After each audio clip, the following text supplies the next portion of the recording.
Crown Jewel Perth is in the books, and we take a step closer to, which I think is Survivor Series, the next one. Did any of the matches live up to the hype? Did Cena and AJ Styles deliver? Well, we're about to find all of that out. Crown Jewel, first things first, started with the Australian street fight between Braun Strowman. Wow. Bronson Reed and Roman Reigns. I'll be straight with you. Probably the most disappointing match of the night. Considering the storyline that's gone on around it, the vision, putting Roman on the shelf twice. This match for me just felt like a comedy match, just to hype the crowd up. Cricket bats were used, the Aussie rules football was used. Crowd, by the way, very, very good. And on a side note, before we carry on with this one, John Cena's merch packet from Australia alone. Well, he's retiring anyway, but he probably could retire just on the merch money that he's going to get from that show alone. Incredible amount of yellow, and obviously that's an Australian color, but they're all John Cena shirts. That crowd was just engulfed in yellow, so a great bit of merch money for John Cena. But going back to Broman and Bronson, Broman. Fuck it. There you go. Bronson and Roman's tag team. There you go. Broman. There you go. You've heard it here first. When it happens, I'll clip that uh, for a future reference when it happens. But look, no, Bronson and Roman's match. It was just disappointing. It was just everything that's been kind of.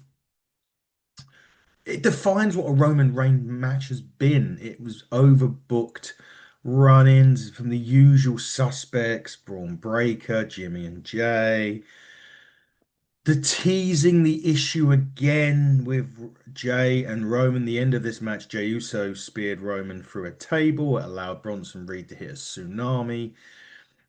It's late to quote Cornette, it's lazy booking. It's the same old shit. Like we're seeing this, we saw this 3 years ago, and we're seeing it now in 2025. It's just not what we want. I mean, not what I personally want to be seeing.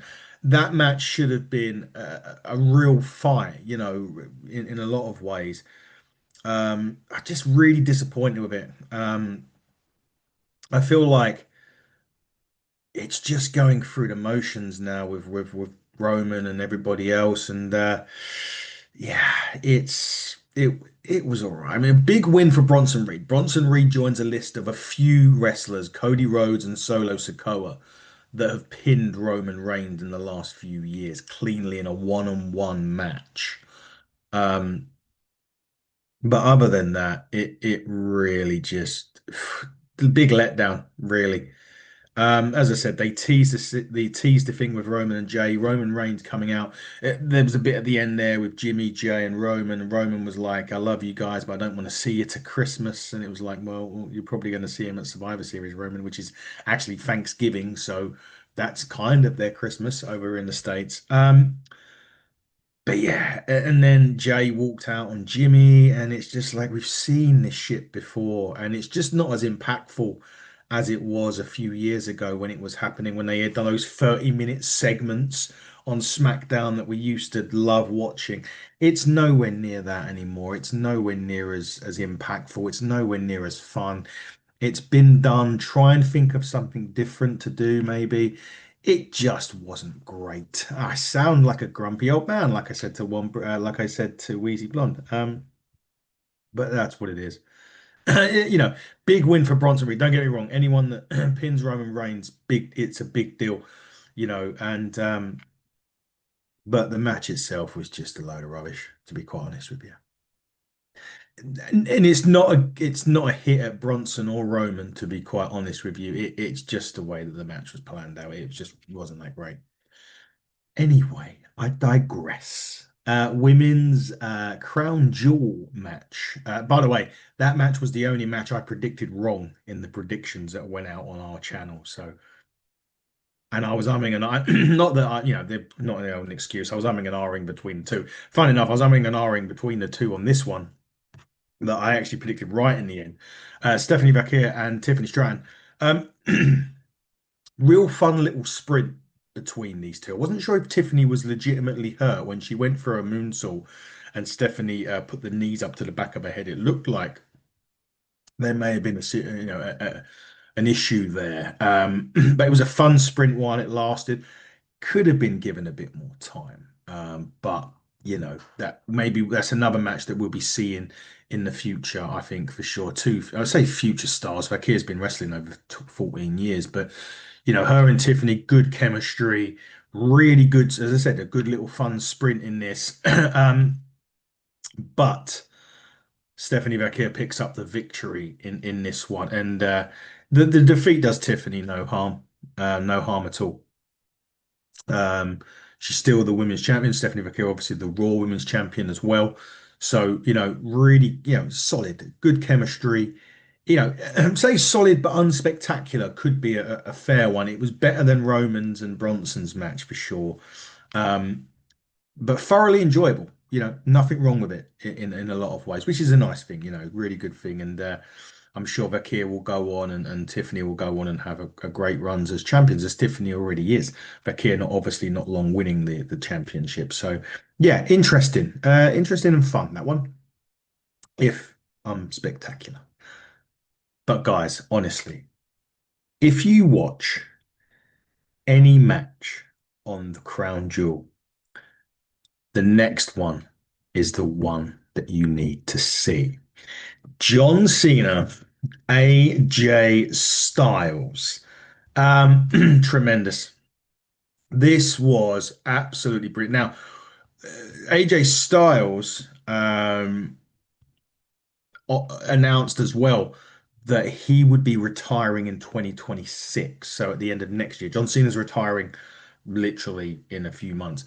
AJ Styles is retiring at the end of 2026, retiring from wrestling. He may still take up a role backstage or whatever, but in terms of his in-ring career, it finishes next year in the WWE. So you're not going to get him show up here or anywhere else. Maybe in TNA, maybe he'll do one something with Leon Slater, which is, kind of not to say been teased, but could happen. Leon Slater could even be in WWE by next year. Who knows? But anyway, I digress. He announced that, yeah, he was retiring in 2026. That was during the preview show they do ahead of Crown Jewel. John retiring this year. AJ throwing back the years, wearing old TNA gear. Bound for Glory tomorrow, of course. Have to get that in TNA Plus. Get it downloaded. Get subscribed. UK and Ireland fans take advantage of that new VIP tier, $9.99 a month. Get everything, including pay-per-views. Anyway, he comes out TNA gear. John Cena comes out. Massive reaction from the crowd, as you can imagine, for both guys. This is a babyface match, by the way. There's no heel turn in this, or there's no heel in this match. Cena has a really good touch, and I don't know if AJ Styles actually knew that this was happening. So they're doing the ring announcements. And forgive me, I think it's Alicia Taylor, I want to say. I'm hoping I get that right. Apologies if it's wrong. Um, John Cena gives her a bit of paper, which is which what was, sorry, his induction that he wanted to Alicia Taylor to give to AJ Styles for this match. And it was the definition of total non-stop action, TNA, the ace and the total boss of the Bullet Club. That one through, AJ. That one through. It is my honor as an opponent to see if he can beat up John Cena one final time. It was the face that runs the place, the phenomenal AJ Styles. That was such a nice touch from Cena. And you know what? I've not been a fan of his run at the early part of this run. Since SummerSlam onwards, it has been near enough perfection, and this match was near enough perfection. Yes, they hit so many finishes of the people that they've gone to war with during their careers. We had Cena with the skull crushing finale with an RKO, a choke slam. They've done Sister Abigail in this as well as a nod to Bray Wyatt. AJ Styles, the accolade from Rusev from John Cena as well. He tried the punk kick. There was a bit in this. The crowd were chanting for a 619, and the motherfucker Cena tried it. Styles cut him off. And it was great. AJ Styles hit the Angel's wings, the Coheta clutch from Samoa Joe. I think he even hit a dead eye from Hangman Adam Page actually during this as well. It was absolute perfection in what these two can deliver. And, it's not going to get 5 stars because the person that gives the stars out probably wasn't on his show, if you know what I mean. And that's not a hit at AEW. That's just the guy that does the 5 stars. He's not going to give it. I don't know, they don't give a shit anyway, neither do I. But that is 5 stars for me. It was absolutely brilliant. Do you know what, guys? Look, they're both push. I tweeted this out. They're both pushing 50. This time next year, they're near enough both going to be retired. Cena certainly is. AJ will be very close to it. Drink this in. Oh, Walls of Jericho. Sorry to interrupt that bit there. Walls of Jericho as well in this one. And yes, there was fans chanting for Walls of Jericho. There was a nod to Jericho. There is rumors, we know. And anyway, sorry, I was going to go into something what I was going to say. Both of these guys are pushing 50. Both of these guys are going to be near enough retired this time next year.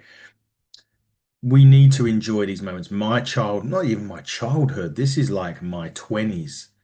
You know, we're talking 20 odd years ago. Yes, I'm that old. I don't look it, I know. But we're talking like this is sort of stuff in my 20s, just after the Attitude Era. These two defined wrestling in different ways from literally 05, 06 up until literally now.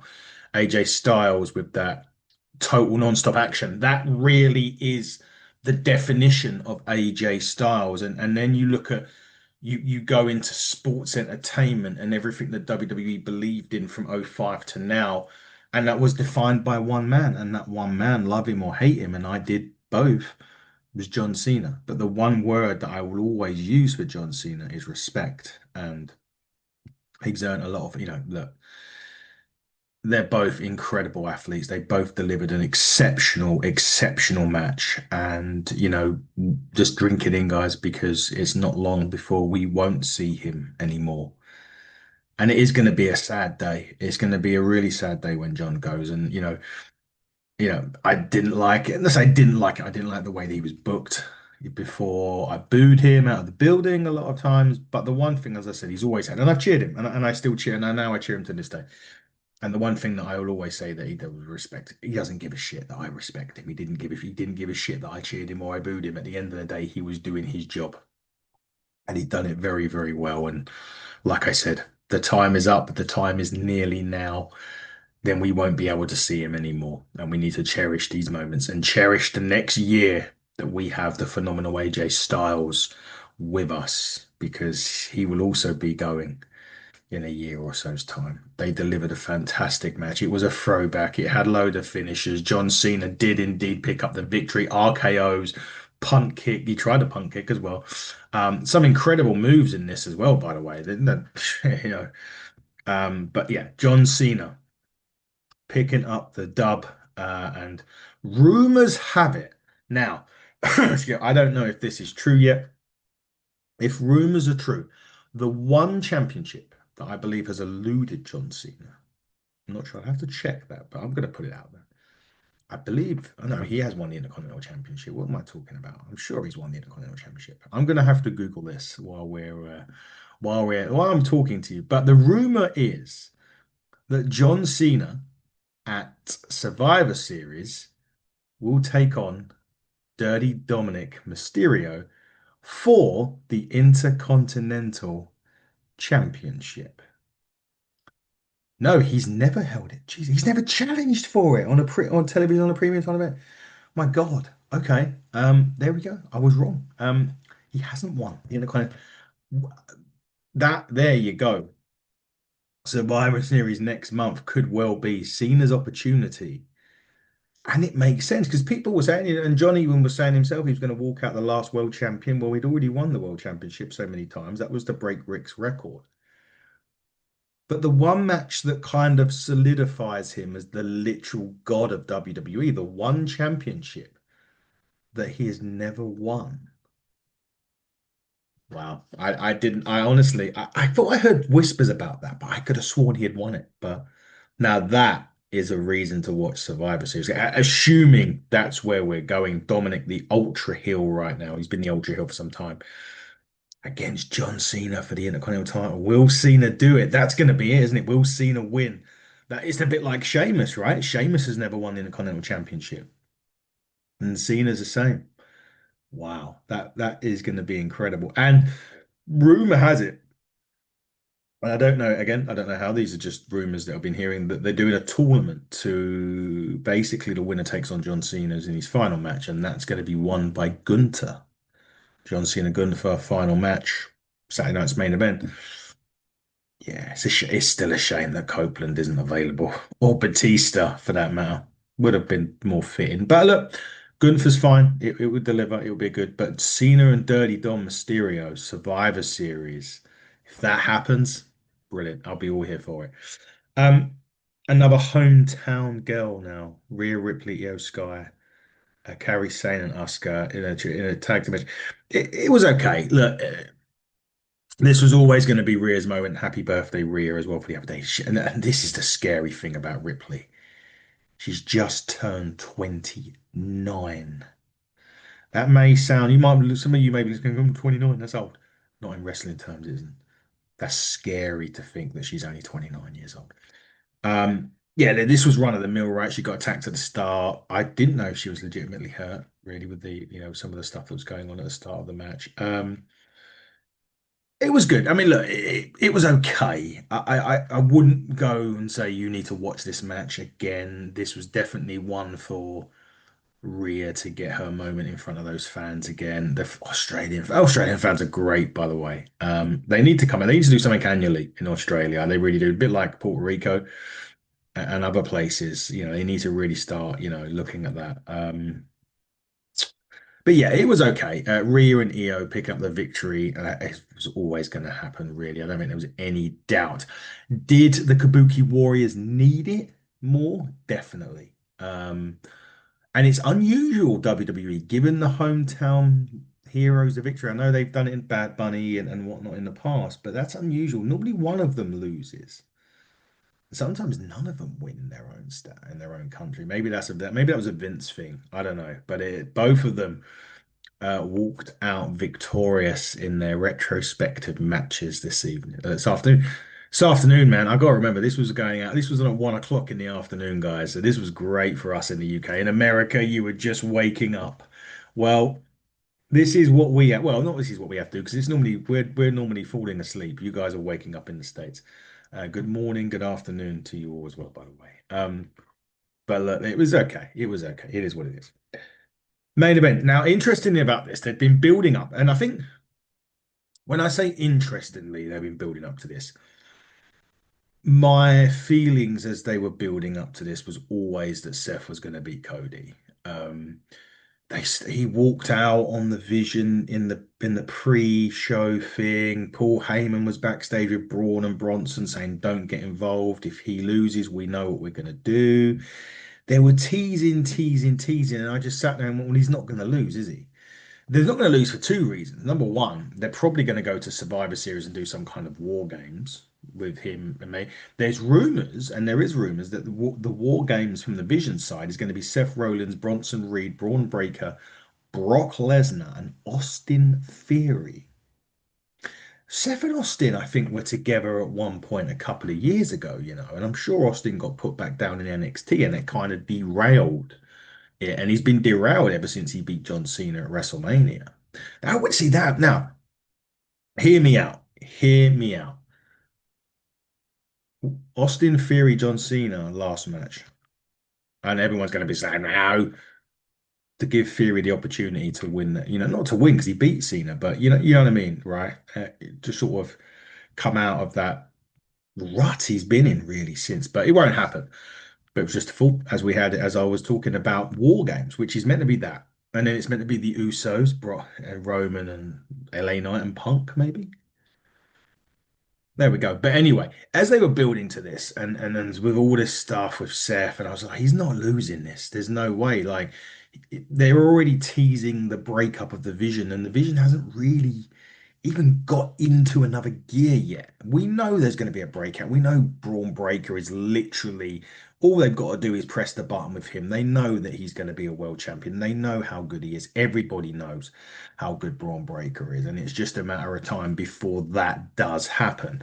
Maybe Braun Breaker wins Money in the Bank next year and cashes in on Seth. Don't know if there's going to be a champion that long, to be honest. But or maybe he does it and he goes after Cody. I don't know. But anyway, look, we know Braun's going to be the star, so we're expecting that breakup. But to tease it this early, he's never beaten Cody Rhodes in about 3 or 4 attempts, so he was never not going to win. The match itself was really, really good up until the ending. Seth Rollins has done another good thing. He was wearing all of the clothes, like bits of. He's always been this brash guy with these crazy clothes, but these actual outfits today was a combination of all the outfits that he wore during his top matches against Cody, which I thought was a real good thing. Dusty was in there as well, um, which I thought was really, really good. Oh, by the way, just as a side note, really good to see Wade Barrett on commentary again. I know he was on SmackDown this week, but really nice to see him back on commentary. Um, yeah, the match was really, really good. They done a top rope crossroads. Seth may have legitimately injured his arm or shoulder during a bit where he goes coast to coast. Cody is like laying this way on sort of legs hanging off the top rope. Seth from the other side does a diving headbutt, but it looks like his arm or hand sort of goes onto the ropes as he's landing. And I'm not sure if that's done any damage to him. And it would be sod's law, wouldn't it, for Seth Rollins? Every time he gets a world title, the guy nearly gets injured. Let's hope it's not a severe. Let's hope it's not serious. Let's hope it's just a stinger, or it's not even a problem. But it didn't look good. They had some incredible moments in this match. But throughout the match, Seth Rollins was going for the watch. Um, and you knew he was going to use it at some point. It was obvious he was going to use it at some point.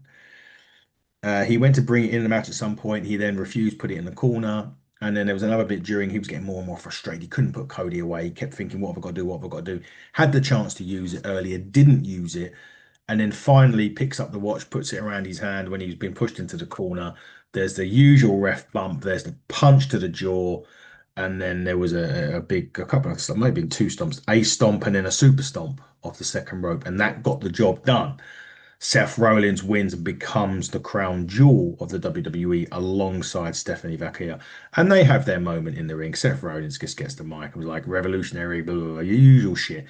Um, so the match was great. I enjoyed the match. I thought the ending was just so obviously coming that when it did, it was like the ending was a bit meh, but the rest of the match itself was actually great. Seth and Cody always do brilliant matches, and they did today, but the ending of it was just so predictable and so weak.